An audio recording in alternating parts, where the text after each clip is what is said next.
Welcome back to the California Conversation. I'm Tess Abraham.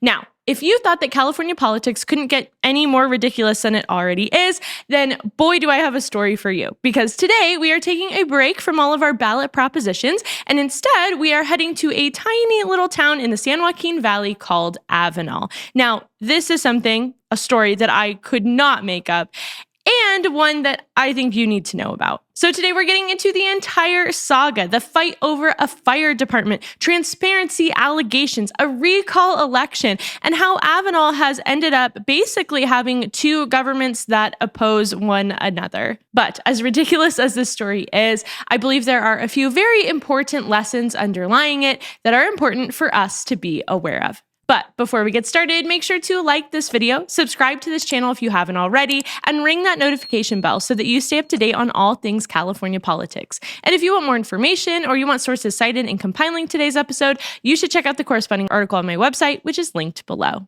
Okay, so buckle in because I have the most entertaining, slightly disturbing, and very important story for us to go over today.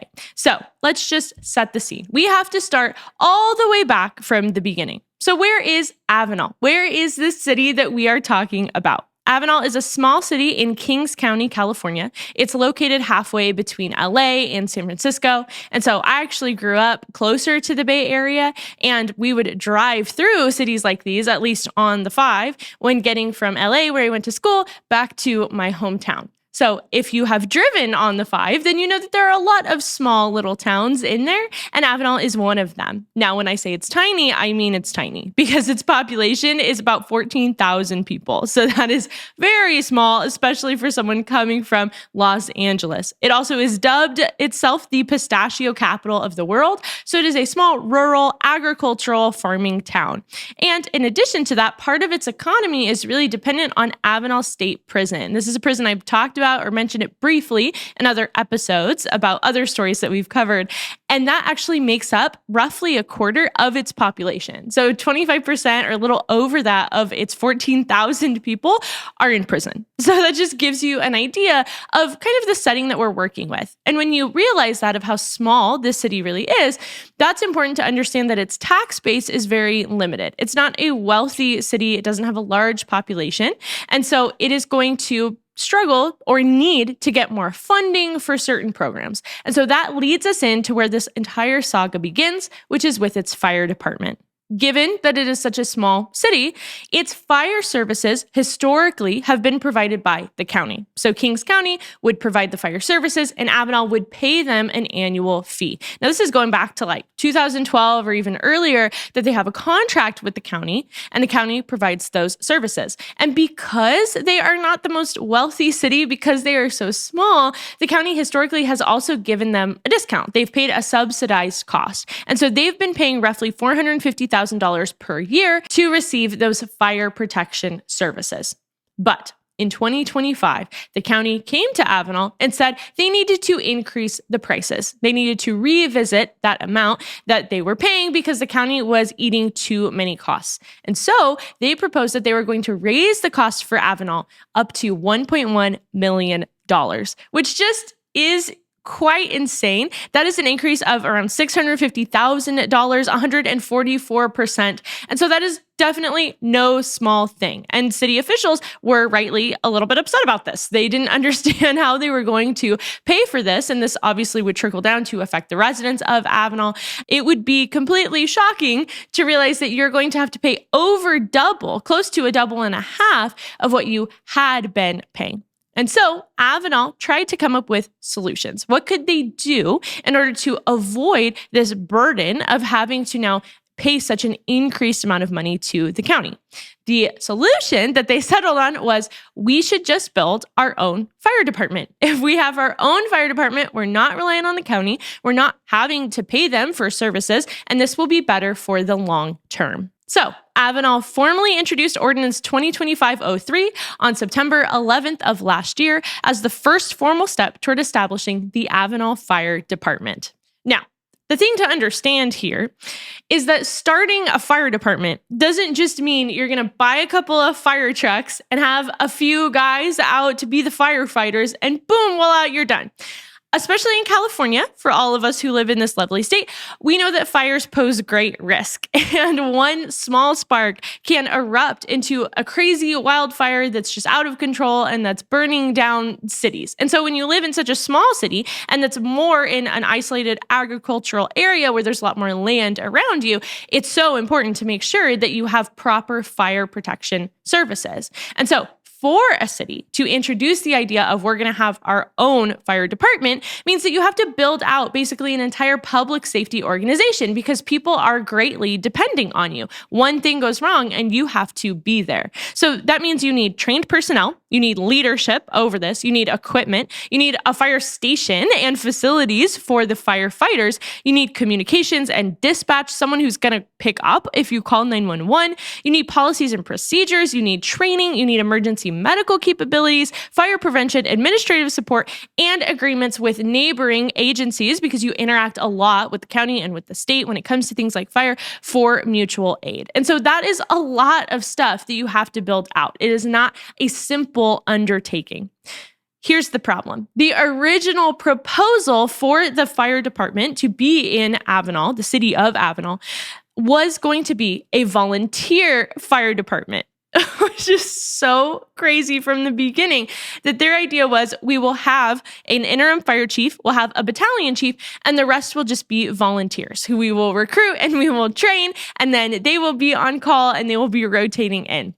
Now, rightly, there were a lot of concerns about this. And there were concerns really in three prongs from residents.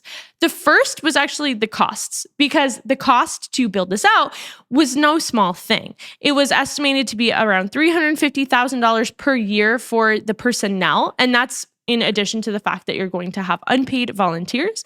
It was going to be $400,000 to $500,000 to renovate the facilities because they needed to transform an old hospital building into the fire station. They didn't have anywhere to have a fire station.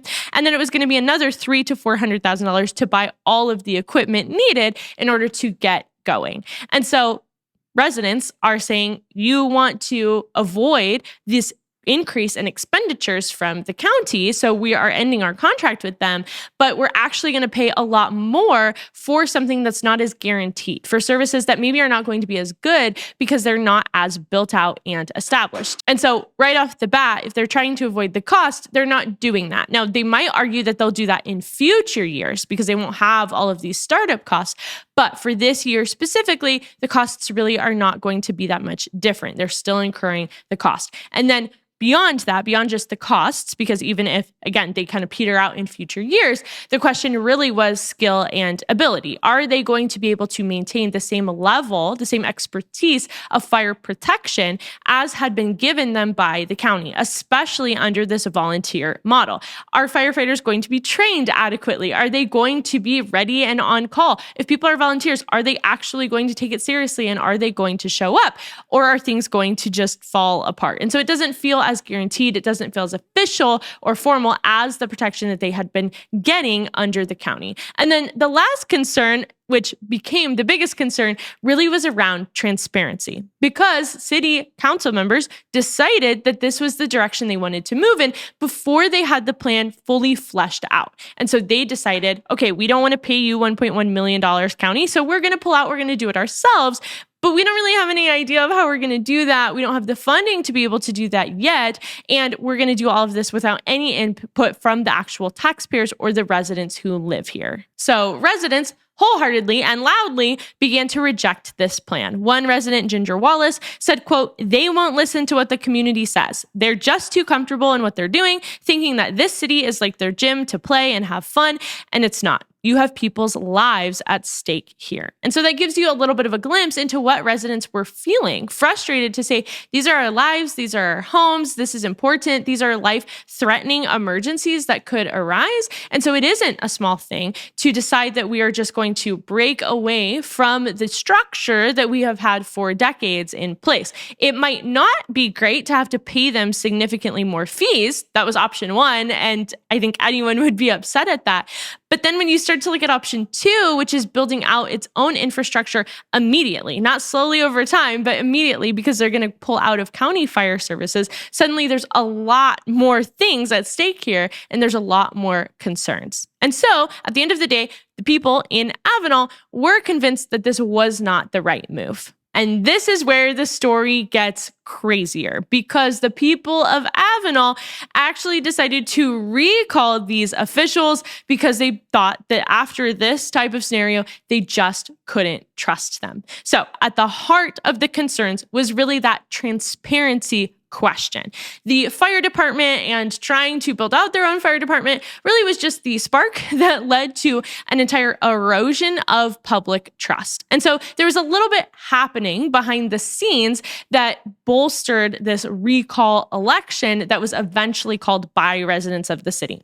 Kings County, the county that oversees the city, actually sued the city of Avenal in January of this year. And they sued them because they said that the city violated something that's called the Brown Act. Now, in California, the Brown Act is a law that protects the public's right to attend government meetings, to be involved in local government decision-making, and to prevent public officials from basically just doing business behind closed doors without letting residents know what was going on. And so there were some serious allegations made against the city here by the county. They are saying that basically you made a bunch of enormous decisions around something that, again, is a very big deal to residents of the city without adequately involving the public or keeping the public informed. And so just a reminder, they are withdrawing from county fire services. They're planning an entirely new fire department, and they even started hiring consultants and purchasing new equipment. And they did all of that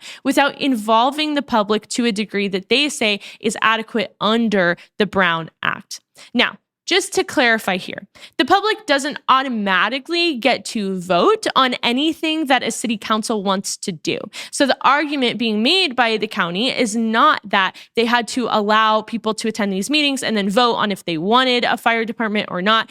That's not what it's saying. It's saying that residents could wholeheartedly disagree with what the city is doing, and the city would still be able to move forward with it. But the problem is information. They have to give residents adequate information, an adequate picture of what's going on, because residents pay taxes toward these services. So they have a right to know where their tax dollars are going, and two, it impacts their lives. And so if you are going to represent them, then you have to be honest and open with them. And so it really led to citizens now wondering what else is happening. If they're making these huge decisions behind closed doors about something that impacts my life, what else are they deciding day to day that we have no visibility into? And so that question is what led a resident of Avenal, Delilah Barajas, to file recall notices for 4 of the 5 city council members. And this was filed well in advance even of the lawsuit that was set by the county.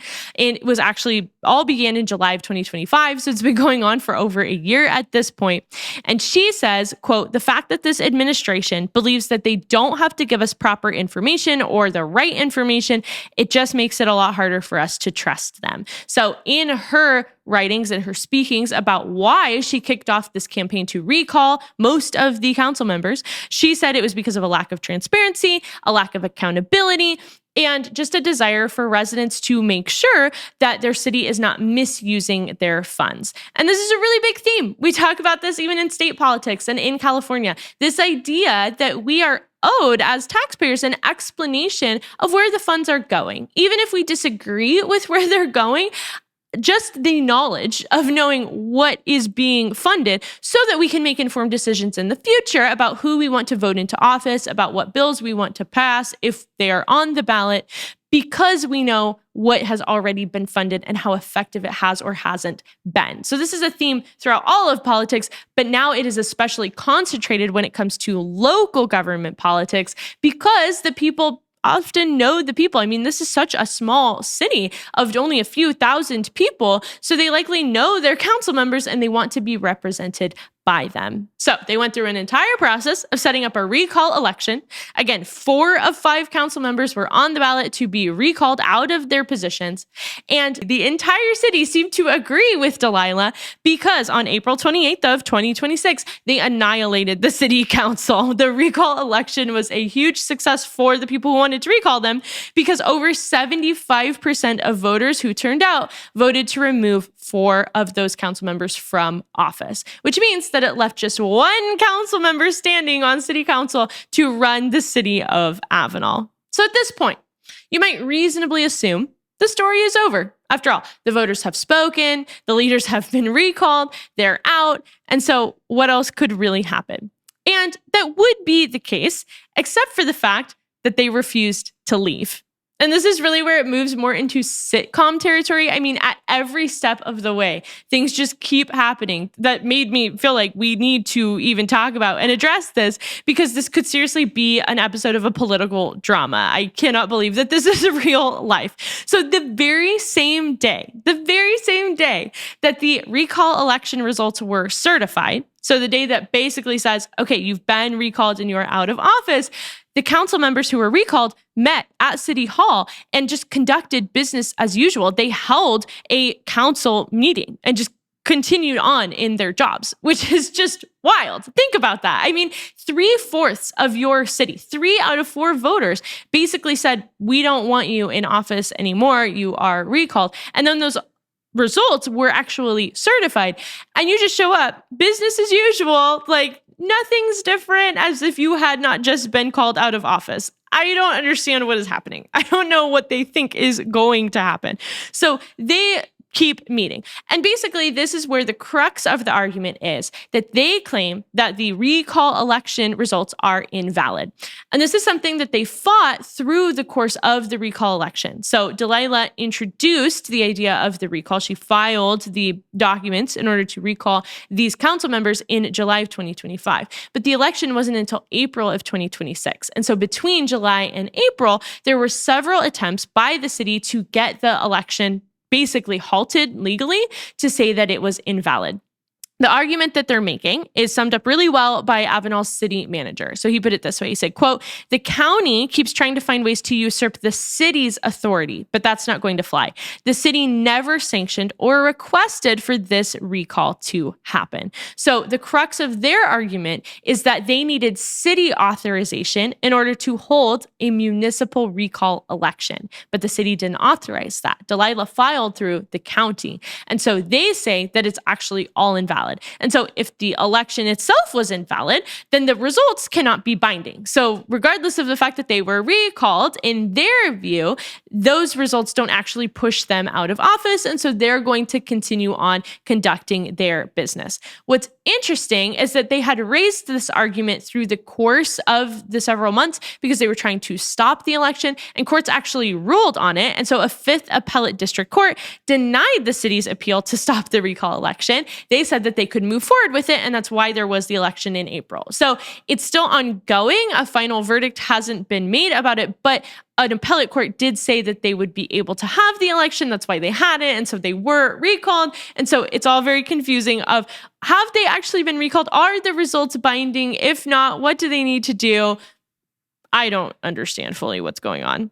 And so that means they are still meeting. To this day, they are still meeting in City Hall. They have basically just taken it over and they just continue showing up and running the city. But remember, there was one council member who wasn't recalled. There was one of the 5 who wasn't part of the petitions because he wasn't actually part of the fire department discussions. And so the people didn't see the need to actually recall him. So what's going on with him?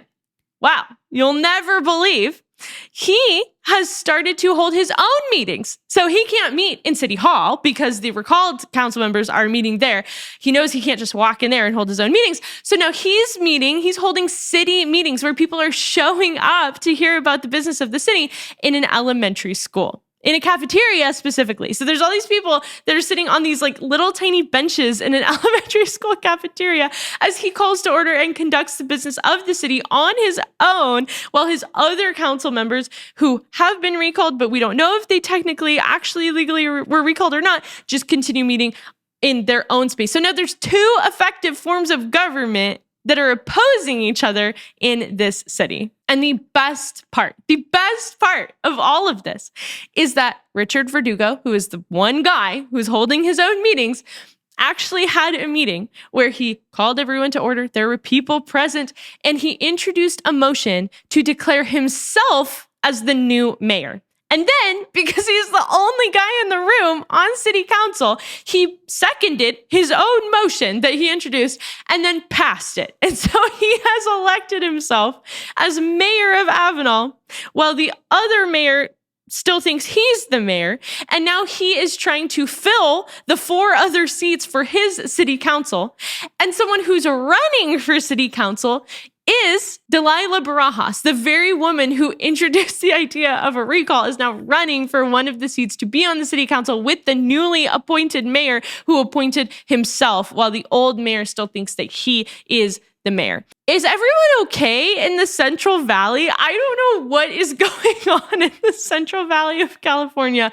It is the Wild West out there. The space between LA and San Francisco, we just don't know what operates there. We don't understand how these local governments are actually interacting with one another, because this is truly crazy. And the battle is still far from over, because Avenal has these 2 opposing governments that are running each other. No one knows who's actually in charge. Nobody knows what is going on. And so it has to go through the legal process. Even the state has gotten involved. Rabanta has made comment on this and basically has just commented to say it has to go through the legal channels. And so the courts have to review all of the proceedings that happen and decide what was actually correct and what will be binding for the city. And so currently, voters are scheduled to vote on these seats come November, which is just wild, given they're going to vote on them while the courts are trying to determine if the people currently in them were removed from them or not. So Avenal could literally be headed for another election for seats that 2 different factions are currently claiming to control. It is complete and utter madness. Okay, so why did I just spend an entire episode telling you about the drama that is happening in this tiny city in the middle of California? Besides the fact that it is just absolutely hysterical and I think is really funny. And so it's kind of a fun break from all of the heavy propositions that we cover. I actually think that, as silly as this can seem and as dramatic as it is, that there are actually some very important lessons that we can learn from this, especially as we are heading ourselves into an election this November. The first is that local government matters, and it matters a lot.